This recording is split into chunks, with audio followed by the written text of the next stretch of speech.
বাবা মা হিসেবে সন্তানের সাথে যে 5টি ব্যবহার করা কখনোই উচিত নয়। 1 নম্বর, যে সন্তানকে মারপিট করা হয়, যে বাচ্চাকে মারপিট করা হয় তার মেধা নষ্ট হয়ে যায় এবং সে ভীতু হয়ে যায়। যাকে বারবার অপমান ও অপদস্থ করা হয় সে চেষ্টা করা ছেড়ে দেয়। যে বাচ্চাকে নিয়ে হাসি তামাশা করা হয় তার আত্মবিশ্বাস নষ্ট হয়ে যায়। যে বাচ্চার উপর ভরসা করা হয় না সে বিদ্রোহী হয়ে যায়।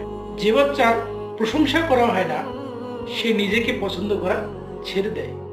এখন একবার ভেবে দেখুন তো, আপনার ব্যবহারের মন্দ প্রভাব আপনার সন্তানের উপর পড়ছে না তো?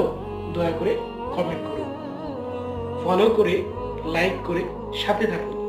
ইনশাআল্লাহ পরের ভিডিওগুলো আপনার আরো বেশি কাজে আসবে। ধন্যবাদ।